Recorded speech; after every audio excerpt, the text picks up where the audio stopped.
India की तरफ से एक ऐसी सीरीज फाइनली आ चुकी है जो स्ट्रेंजर थिंग्स को टक्कर दे सकती थी। क्या कहा तूने? Stranger things? हाँ, सही सुना आपने, स्ट्रेंजर थिंग्स ही बोल रहा हूँ।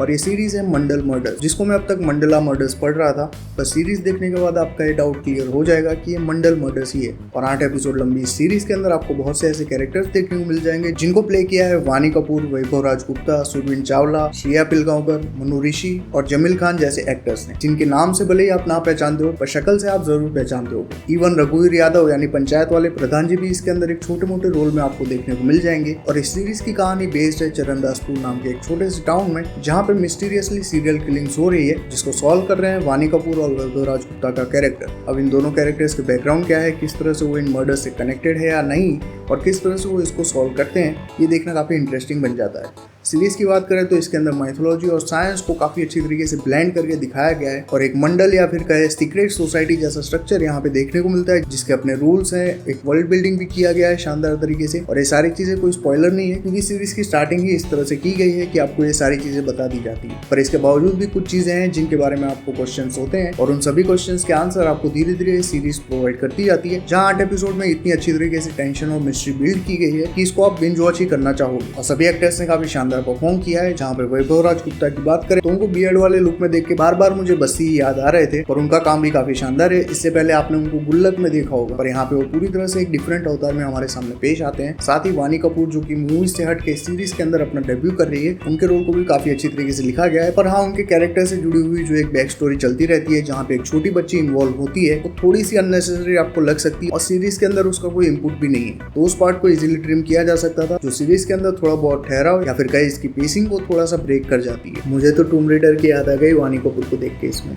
लग तो मुझे भी रहा था, क्योंकि वानी कपूर को यहाँ पे जिस तरह से दिखाया गया है, उनको देख के आपको वैसे ही फील आएगा कि कोई इनको लारा क्रॉफ्ट के रोल में कास्ट करो और एक तगड़ी सीरीज बना के दो, ये काफी सूट होगी। इसके अलावा श्रेया पिलगांवकर का भी एक इंपॉर्टेंट रोल यहाँ पे देखने को मिलता है, और उनका स्क्रीन टाइम सीरीज के अंदर काफी कम होने के बावजूद भी उनका रोल और उनकी परफॉर्मेंस काफी वेट कैरी करता है। और जैसा मैंने बोला कि इसके अंदर माइथोलॉजी और साइंस को जिस तरह से कंबाइन करके दिखाया गया है, उस एस्पेक्ट को थोड़ा सा और ज्यादा एक्सप्लोर किया जाता तो और ज्यादा अच्छा रहता, क्योंकि माइथोलॉजिकल एलिमेंट्स जो यहाँ पे ऐड किए गए हैं, जहाँ पे खुद का ही एक अलग ग्रंथ इन्होंने बनाया है, खुद का एक अलग रिलीजन बनाया है, वहाँ पे आपको वर्ल्ड बिल्डिंग काफी अच्छी तरीके से देखने को मिलती है। पर जहाँ पे बात आती है साइंस से इसका कनेक्शन, तो उस कनेक्शन को बहुत ही अच्छी तरीके से एक्सप्लेन नहीं किया गया, जो कि हो सकता है कि फ्यूचर में एक्सप्लेन किया जाए। पर अभी के लिए तो हिंट दिया गया है कि साइंस भी इसके अंदर कहीं ना कहीं इन्वॉल्व है। साथ ही इस सीरीज की जो कहानी है वो 1952 से स्टार्ट होती है, जहां इंडिया का पहला न्यूक्लियर पावर प्लांट बनाया जा रहा था। अब इन्होंने हो सकता है रिसर्च ना की हो, पर इंडिया का पहला न्यूक्लियर पावर प्लांट जो था उसको 1969 में बनाया गया था। तो इस तरह की थोड़ी बहुत एक्यूरेसी आपको मिसिंग लग सकती है। और साथ ही क्लाइमैक्स के अंदर एक सीक्वेंस आता है, जिसको मैं स्पॉइल तो नहीं करूंगा,